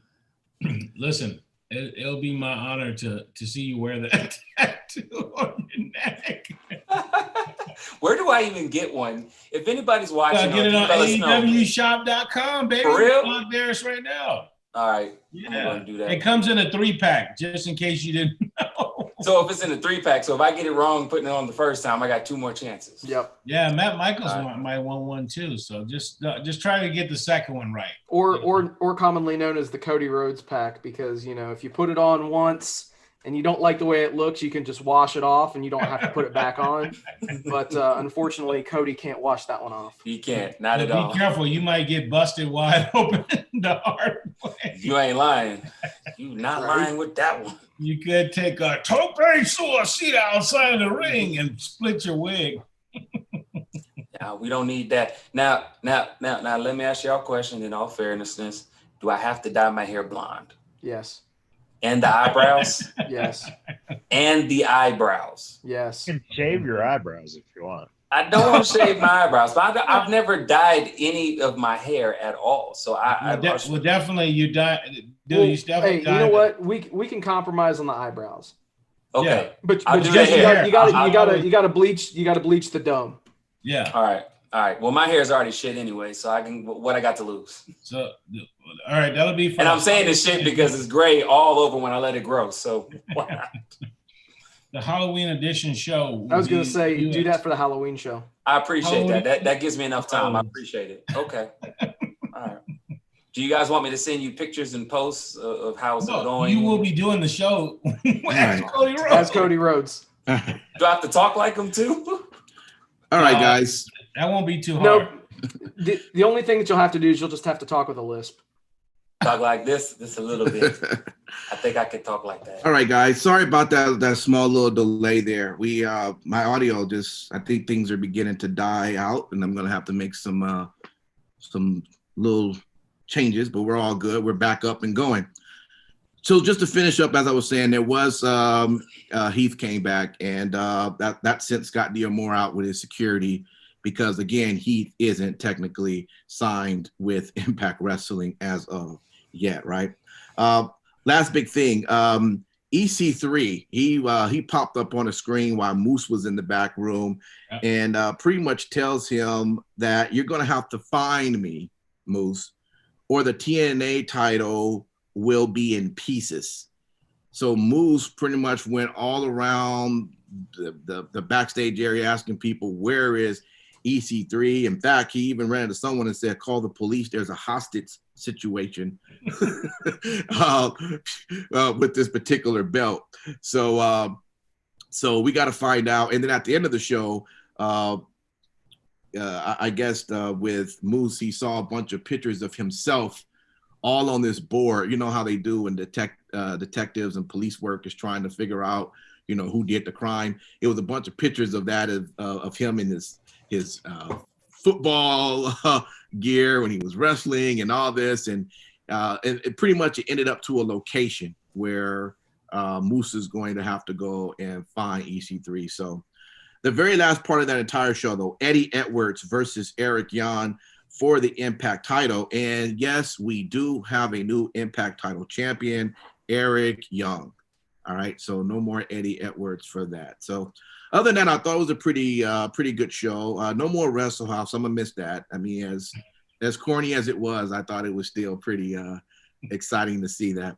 But that's Impact Wrestling. Let's move over into WWE NXT. All right. My note says 6-man street fight. Who want to take it from there? Nobody? Okay. Well, we won't talk about the 6-man street fight. We'll talk about the end. There was other things that took place too. Candice LeRae I invited Tegan over for house for dinner. What's that going to be about? I don't know, because looking at her ring gear, Candice LeRae it's confusing to me. I don't know what they're doing with her. She is an evil Tinkerbell. Tinkerbell. She's an evil Tinkerbell. Mm-hmm. There's the lisp. Yeah. How about we don't do it? The lisp or the Tinkerbell? No, the lisp was okay, I guess. But how about we don't do what her little fairy outfit that she was wearing? That's not your fantasy? Because it's a fantasy of a lot of guys that like. Okay, we get it. Whatever. Move on. We'll find out next week when they fucking actually do it. Who cares? Yeah. I thought the fatal four-way Iron Man match delivered. There should have been a winner, but I get it. They got to get the hook in for the next Super Tuesday show. I do expect Balor to win. The Undisputed Era will probably be somewhere involved in that. And then they can kind of prolong the feud and have Balor and Cole feud over the title for a little bit. Oop. All right, let's hear it.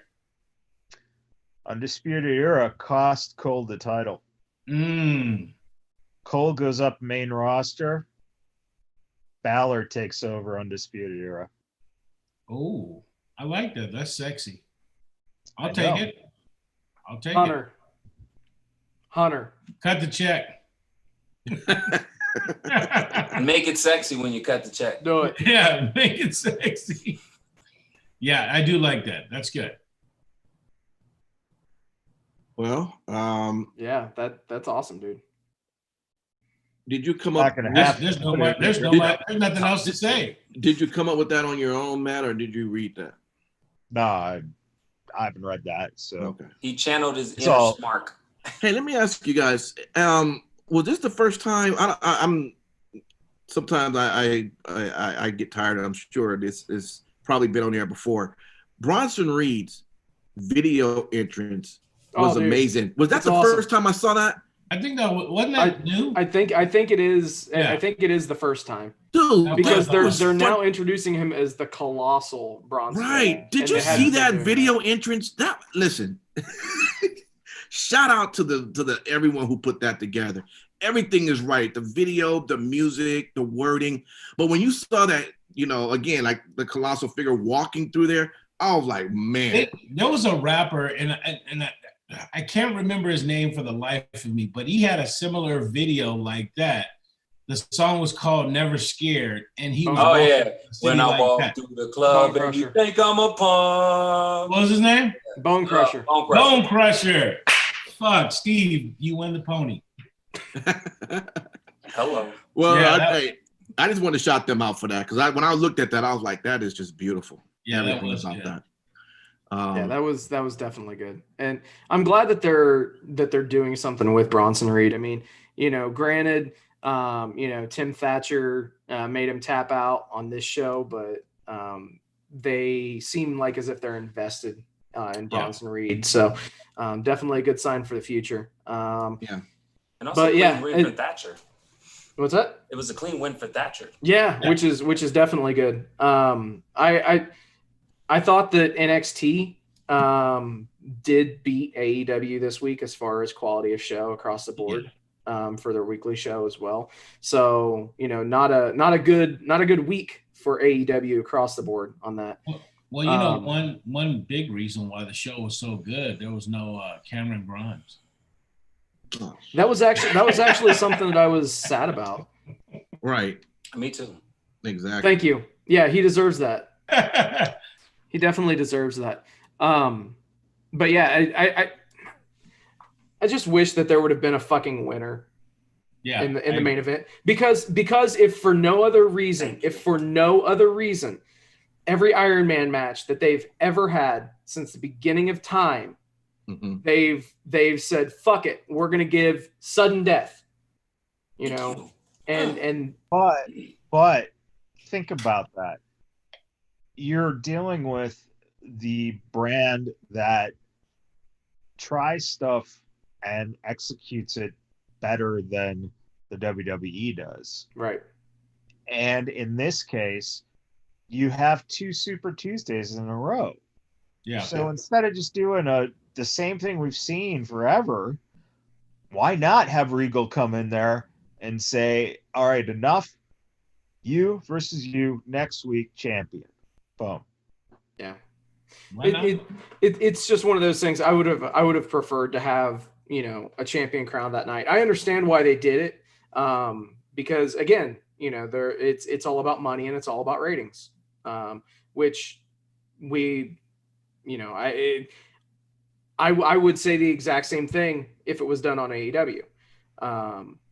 I just would have preferred there to be a concrete winner at the end of the show. Period. I agree with that. I as well agree.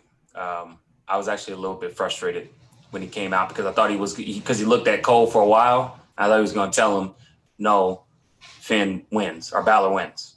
Yeah. I thought he was going to say it. But so did anybody else notice as well that that he benefited from a fast count at the very end? Oh, for fuck's sake. Now we're going to talk about fast counts and shit. Because so here's the thing. When the hand comes down for 1, there's 2 seconds showing on the clock. So clearly it was a fast count. Wait. No one has ever said that a count has 2 seconds. It's just, that's it. Come on. Jeez.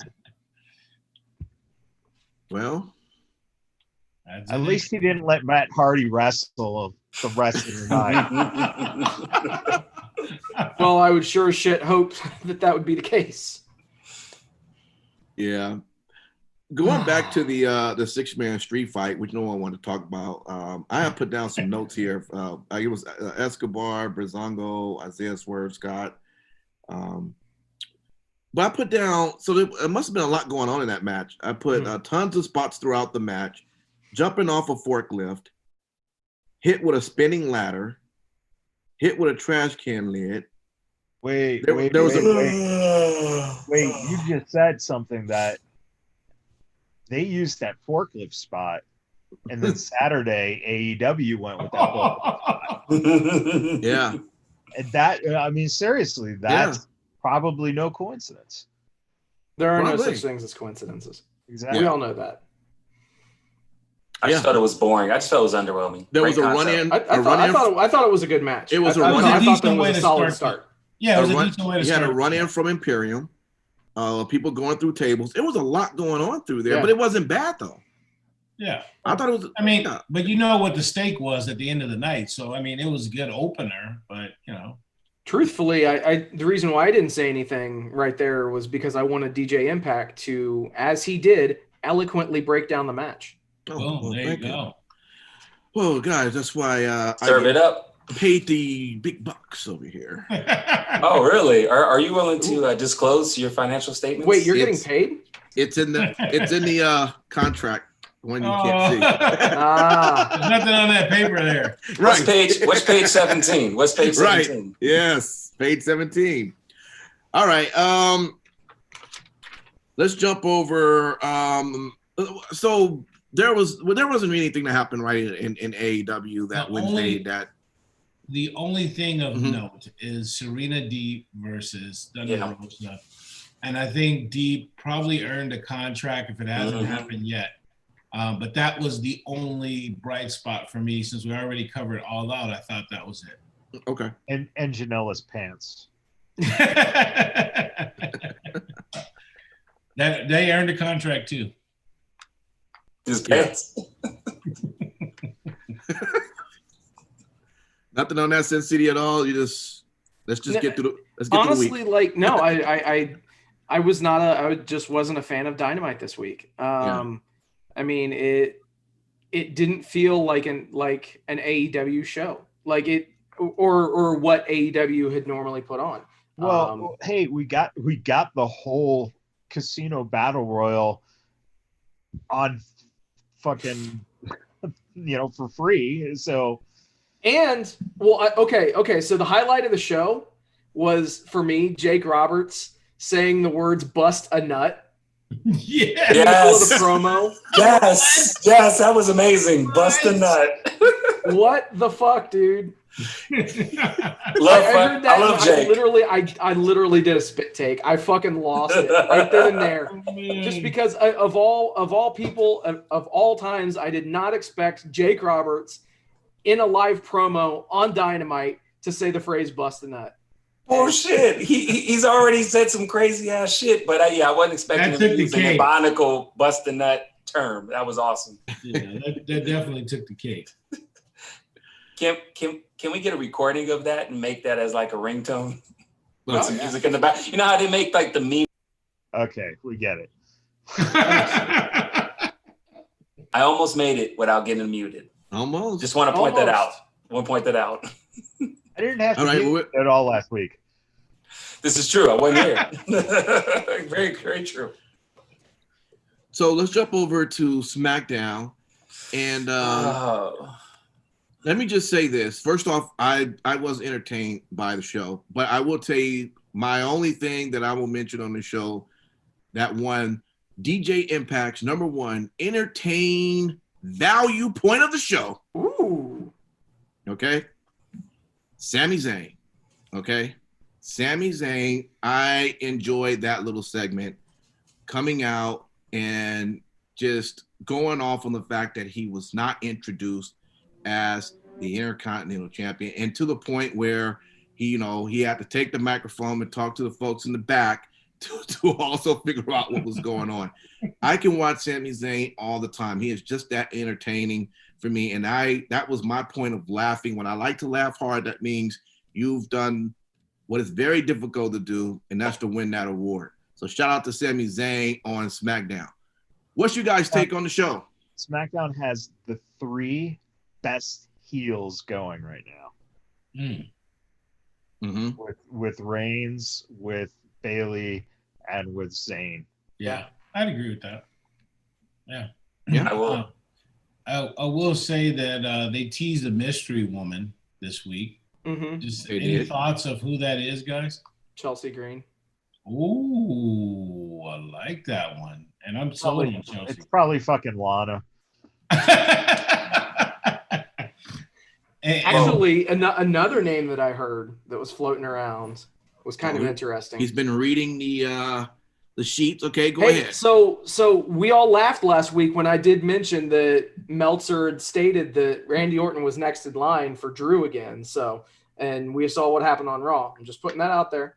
Okay. All right, let's hear what the next one is. Eva Marie. Oh, dude, I would love it. You know what? It makes a lot of sense. Oh, God. Oh, you just earned a mute. Fuck off. Eva Marie should never be on fucking any fucking no. Hold on. But she's in movies. Hold on. Wait a minute. Eva Marie was entertaining. Maybe she couldn't work a match that great. And what they were doing. Yeah, it was entertaining. Okay, I will tell you this, Matt. I will tell you this. Because she couldn't. Because she you can't even say it with a things, straight face. because of what she couldn't do and how whack she was. What could she do? She got booed all the time, which is what you want, right? You want to be able to grab the attention of you either be a like or hate it. And she got booed. Wait. This point is made many a times, and that is you don't get booed just because of cheap heat. She had cheap heat. People just did not like her. She had X-Pac heat. Right. I get that. Home heat.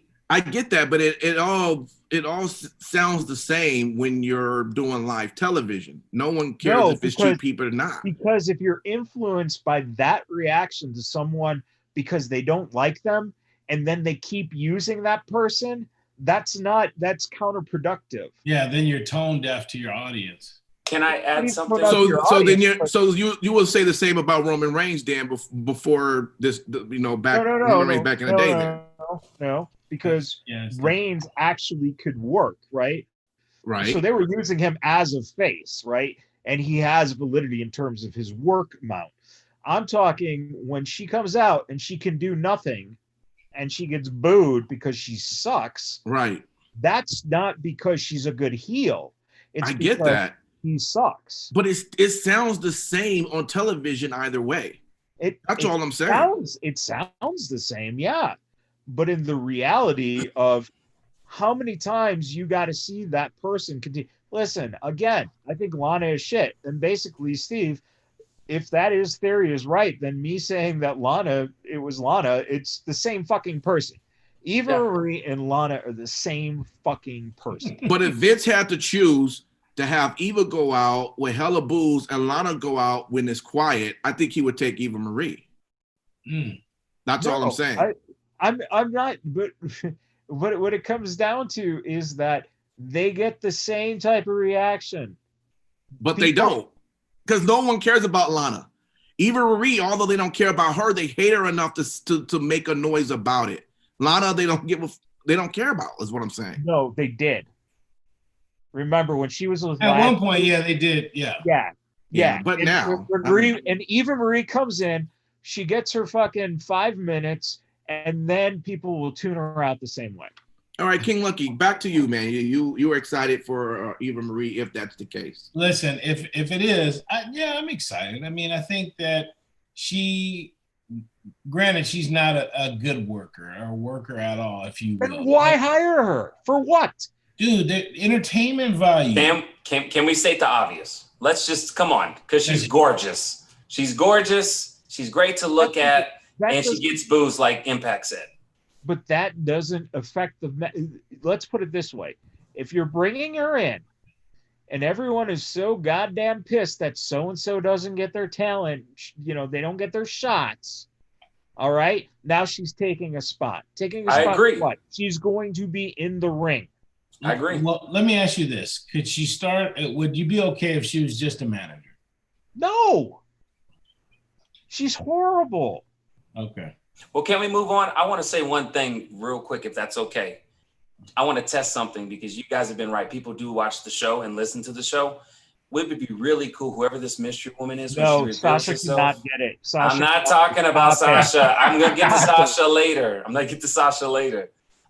Would it be really awesome if, hope you're listening, WWE, if whoever premieres, they show up on all of the screens?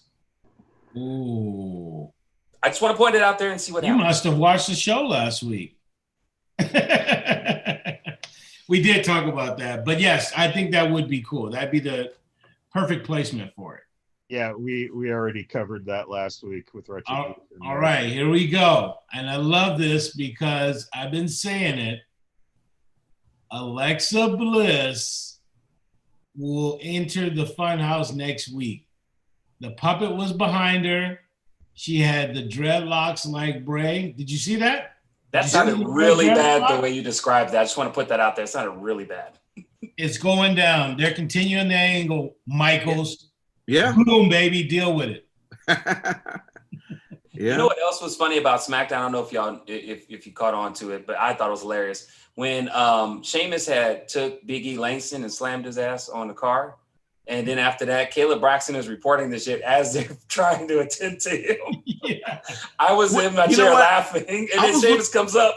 I'm like, what the fuck? You know what? I was looking at that too. And I was like, why they look like they're doing like a horrible job with what would you do in this case, in a scenario that there was someone hurt on a car like this? It was like they were lost. And usually they're pretty good with acting out what they needed to do, but in this case, and then eventually they go, oh, let's go grab whatever that board is that you strap them to.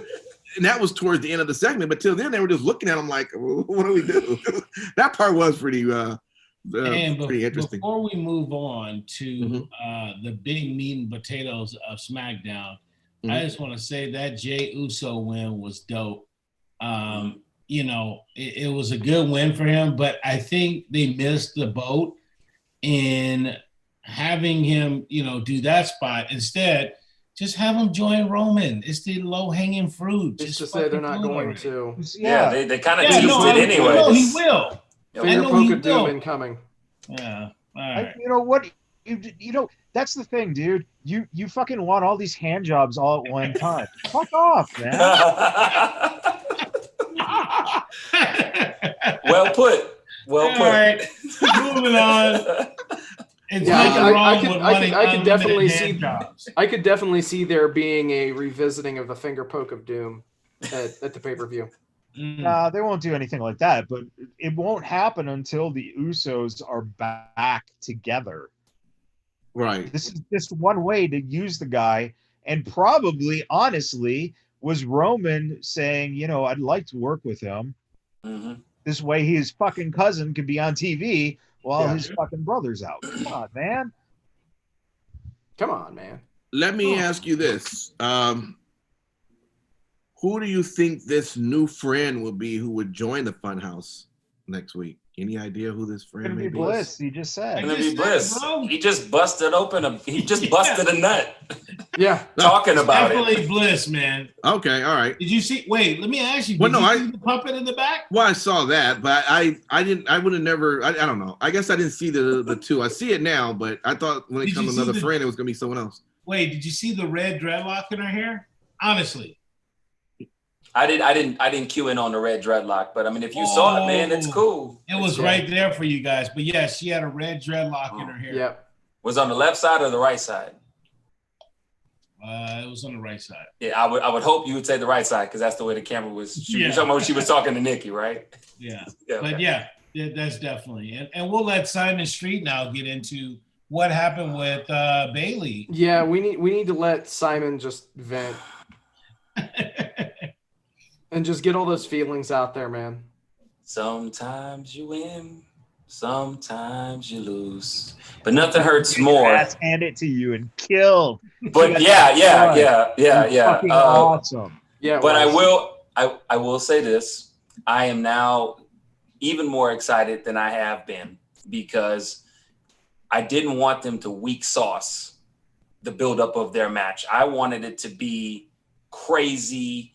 You not only backstabbed me, but you stabbed my heart and my soul. And I think we're going to get They're there. going to have a match. they're not going to. That draft happens. They ain't going to be on the same. No, they're Well, not. even They if won't it builds for a while. up, okay, that's fine. No, I'll even say for me, I can live with that as long as we go back and touch it. Do you see what I'm saying? Okay. That sounded bad. Wait, no, God, no. Well, let me please. ask you How do guys. you mean that? Let me ask you guys this I because didn't mean it that way. Bailey eviscerated her. Yeah. Oh, yeah. Kudos to Bailey because that was very convincing. And Sasha has always been a rag doll. Like she pulls, she can sell some crazy shit. And the way when Bailey jumped off the top rope and she had her neck in there, I was like, fuck. Like that's exactly what I said. Fuck. Did anyone think it was going to happen that night? Did you see that coming that night? I mean, we all know it was going to eventually come, but I didn't think it was going to happen that night. I knew it was going to Okay. happen within 2 weeks. From Payback. I will really say, felt that. I do like the way that they got the payoff on TV. I think that's important because if people were critical of their shows and stuff like that, they could have easily did this on the pay-per-view, at Payback, but they did it on TV. So I thought that was excellent, writing on that piece. I'm interested to know how long you guys think Sasha Banks is going to be out for. Rumble. There you go. That's what I said. I think And is she going to come back face? Yes. well, without Is she gonna question, change her then She's that- music gonna be white again? hot. Is she going to be white change her hot when music she comes again? back. I know, No. but is she going to change her music again? I'm just curious. Yes. yeah, That's what I thought. her That's why music I'm glad is you said heel that. right now. Yeah. And then ultimately she's going to face Bailey at WrestleMania. Yeah. Well, she's going to win the Rumble Battle Royal, the women's Battle Royal, Yep. and that's what's going to set it up for WrestleMania. Right. And I'm Exactly. calling it right now. So please remember this. Not only is she going to win the title from Bailey at WrestleMania, I hope that's how they're setting it up, but she will, for once, silence the doubters and have a long reign. Oh, I'm She in, will have a successful long title convi- defense. Yeah, and have successful title defense. I'm in on that one. Yeah. I would like to see that finally because Yeah. she needs to break that mold. Well, it all depends on when Charlotte comes back. Yeah, you ain't lying She'll there. crash the party. A couple It helps you on the wrong show. a couple weeks tops. Yeah. Long as she ends up on the show opposite of Charlotte, we'll be okay. Yeah. She doesn't need the title. No, she doesn't. But I'm saying it in a sense, again, I'm saying it from the standpoint of a fan. I would like to see that at least said, for a while, she didn't know how to do a proper title defense. But she made up for that by having a decent, lengthy, standing with the title and make title defenses. I'd like to see that as a fan. Fair to say. Yeah. And I mean, who's to say? I mean, Becky Lynch could be back too. So, I mean, there's so many different things that you can throw in this mix. But I do like your train of thought. It also depends on what point Sasha decides to lay down backstage and start throwing a temper tantrum. Damn. She does that very well. I will give it to her. Come on. Come on. She did it. She did. And she won. She didn't ultimately. Ultimately, compared to other people who would have tried. Okay, let's put it this way. What she pulled, a lot of other people couldn't pull. I'd agree with that. Yeah, she was off fucking TV for months on end. Okay, when she you're right. But here's the thing. Because what are you going to do? You're going to take her out of the contract. No. Just hear me for a second, because I know you're going to go on me. I know you're going to go on me. I just want to say this, and you can say what you got to say. Other than Becky Lynch, Charlotte, and Bayley, okay? Your premieres, right? Who else could have gotten away with that outside of those women? None of them, because they're the fucking 4 horsewomen. They're going to get away with it. I think she knew that, and she pulled that card. Yep. But she was still taken off of fucking TV for months on end. But who was hurting? Her pocketbook. Yeah, I would say obviously not that bad, because she knew what she was doing and she was waiting it out. No, I mean, at the time you still had I feel that way. shows and gates and stuff like that. So she definitely was hurting more. Yeah, because what are they going to do? Release her from her contract? They could have kept her off TV for the rest of her contract. Yeah. It could have. Not getting out of the contract because they're not going to let her go to AEW or to Impact or to Ring of Honor. Yeah. So the more important question is, if she would have had the leverage, she would have been on TV the next fucking day. Well, I agree. And I feel like there really isn't anybody that has leverage like that's actively on the roster right now. I mean, Brock Lesnar has shit like that. I think if Brock Lesnar say, what's the price? Roman Reigns, yeah. Oh, yeah. Roman Reigns now. You're right. Charlotte Flair, Seth Rollins, AJ Styles. Listen, AJ just got fucking all this alleged heat from his Twitch station, yet at the same time, you ain't seeing him being fucking put in a corner. Yep. Well, because he probably also knows at the end of the day, you're going to pay me, so I don't have to worry about what I'm losing with Twitch. Oh, he knows that they're not taking him off fucking TV or putting him in a position where he's going to go to AEW. Yeah, he's basically untouchable at this point. As he should be. So you can keep your Twitch, AJ. Of course. Keep your Twitch to yourself. By the way, I do have to say how I did like the way that they got Big E out of the match, out of the 4-way. Yeah. Oh yeah. Because that still kept him extremely strong. Yeah. And that way he can now come back and say, hey, I never got my rightful opportunity. And then, okay, that can set up a match with him versus the number 1 contender, and boom, he's got a world championship match. So really well done on their part with that. Yep. Well, the question is does Big E grow some balls, and in this championship match, does he cost Uso the championship? Yes. That's how. I mean, that could very well end up being something that starts the the thing that we've been discussing. Yeah, Samoan family. Mm-hmm. Yeah. Did anyone notice that Nia was wearing a Tamina shirt? Yep. Sure did. I think it would be great. I think it'd be very great for business. I love DJ shaking his head like he was hip on that as well as the bunny in the background. Like, yeah. No, I saw that. Oh yeah.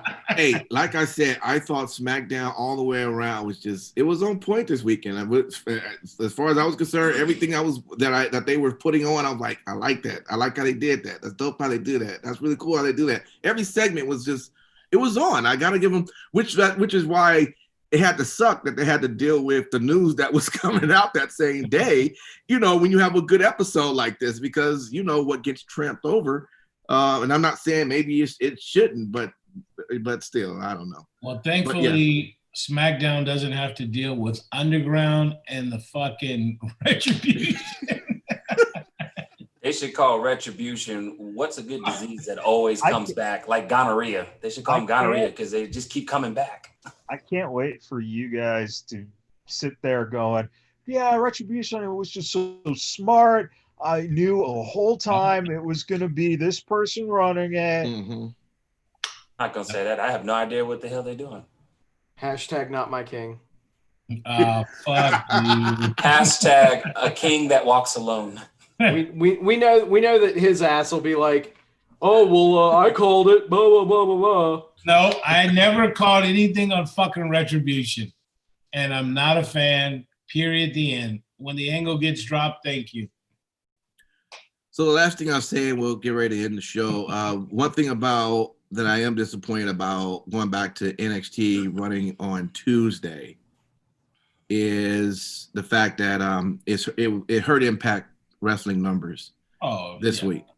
So reading that, hey, don't look like that, Michaels, because I want Impact to. I do too, but put Impact on a station people fucking get, right. And it competitive. Then they'll start I would love if NXT moved to Tuesdays permanently.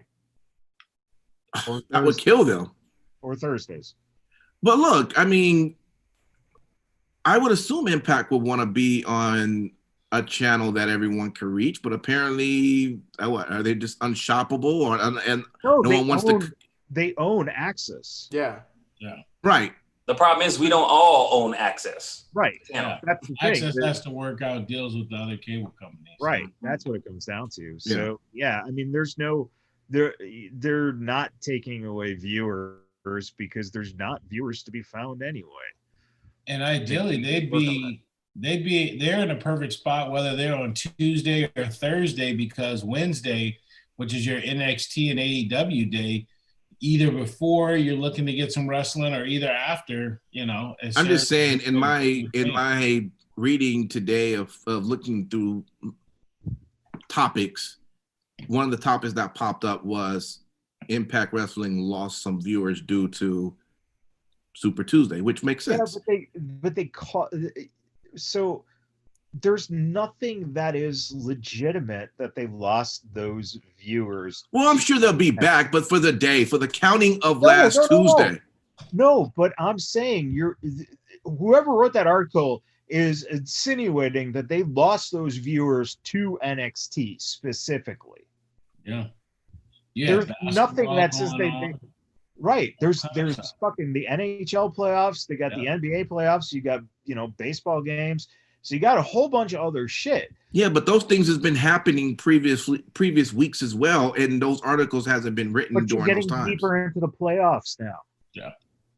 I don't know. I think NXT's power is enough to take away from Impact, but I could be wrong. You could be right on that. They'll get those 5 guys back. All right, and I'm hoping they do. They average like 130. You didn't hear what Michael said. You get those 5 guys. They average 130,000. They'll be back. 150. So let's get to our the end of the show. Final thoughts, and the bottom of my screen is King Lucky. So you go first. Thank you, everybody, for listening. We can't thank you enough. We do this because of you, and that's it. Just keep listening to the show. Download the app. All right, Simon Street. I will also say the same. Thank you so much for tuning in to the show. Don't forget to download the app. When we have, shows that come up, NXT, Raw, Impact Wrestling, we have our live chats. Please enter them and by all means, have fun. We're fun guys. All right, Sin City Steve. Obviously, thank you for liking, subscribing, watching, listening, yada, yada, yada, yada, yada, yada. Thank you to all of the people who popped into the Facebook chat tonight. And also, it's one of those things that a lot of things are breaking down with our society right now. But one thing that we all need to keep in mind is that we are literally all in this together. So it doesn't hurt to just check in on your friends once in a while, Make sure that everybody's doing all right in your inner circle. And hell, even in your outer circle, if there's somebody that you haven't talked to in a while, reach out to them, say what's up, see how they're doing. Just because that one minor thing might have a huge impact. Awesome. Matt Michaels. Yeah, I mean, Steve's right. Even if you have kind of a nightmare of a family, or you find yourself kind of in a dark order, you know, it's important to have your inner circle. And you know, who knows when you might need your best friends. You know, listen, even if you just need them to bring you some of the bubbly, it's just oh, you didn't mean it like that. Okay. Oh man, that's gonna be a soundbite this week. I thought you were gonna end it with bust a nut. I really thought you were gonna say that at the end. I wish there was a way we could just eliminate. Is there a kick out of room here? Oh, that's mean. Oh, put in waiting room. I can do that too. That's remove. mean. Remove. I can do it. Yeah. Oh, that hurts. Oh, man. That hurts. Well, again, as everyone says, thank you for listening. We will see you back next week. Until then, take